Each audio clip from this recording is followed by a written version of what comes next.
how can I live a life that feels balanced for me? How can I live a little bit more sustainably? How can I buy some things in bulk, but still eat mostly plants? Come along, because that's what's going on in my head.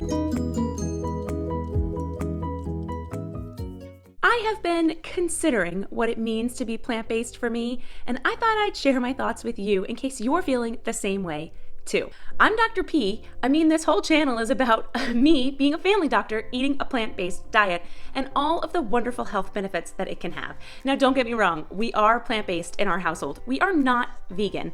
And something that I've really been struggling with lately is what to do about the occasional meat or the occasional dairy or eggs. I've done the learning. I know the benefits of plants, but that doesn't mean on a day-to-day basis it's super easy to just pick plants all the time. We are inundated with messages that it's okay to stop by and get fast food once in a while. Let's add a little extra sugar because it tastes great. What about the occasional Coke or Pepsi? And how much is occasional anyway?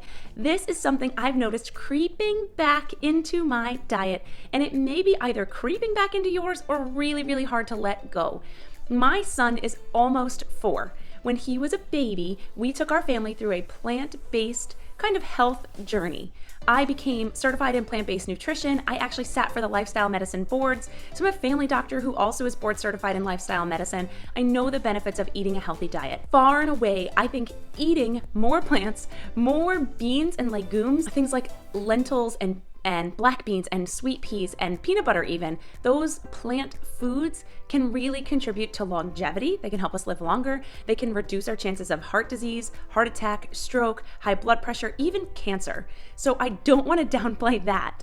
But I've noticed the creep of things like cheese back into my diet, of occasional meat products, because if you follow me in my homesteading land, my husband is a hunter. He will hunt once a year or so. We really try to be respectful of the land that we're trying to raise our food on. And that food this spring is going to include chickens for us. We've had chickens in the past, so that brings me to eggs. I feel like I'm rambling here, but bottom line, this is what I've settled on. I'm going to have an imperfectly, maybe perfect, plant-based diet for me. What that means for me and my family, we're going to eat at least 5 to 7 servings of fruits and vegetables every day. I am going to cook and bake with mostly whole grains and sourdough. For us, that looks like a lot of rolled oats, sourdough breads or rolls, brown rice, those types of foods you'll see on repeat in my diet. I share a lot in my Instagram stories about what we're eating on a day-to-day basis. It doesn't change that much, but that also means for me that I may have cheese with dairy on it once a week. My husband still wants to eat butter, and we're going to prepare wild game, specifically moose or venison is what we eat, about once a month. So we have 2 goals in our life right now. Well, we have a lot of goals. We have a few goals in our life right now. Raise our happy, healthy kiddos, eat primarily plants, and start a little homestead, because it's becoming more important for me to live sustainably and to be able to take care of my family with food that I can grow on our land. I know that a lot of you have found really helpful tips on your health journey. I want to know, do you eat totally all plants? No dairy, no meat, no eggs, no anything? Are you basically vegan? But do you also have this conversation going on in your brain where you may think, okay, but life is short. It's my birthday. It's a holiday. I'm going out. I'm going on vacation. I have that dialogue all the time, and I'm not really sure how to rectify that. What it means for me is I'm going to keep cooking at home, but I might use some sugar.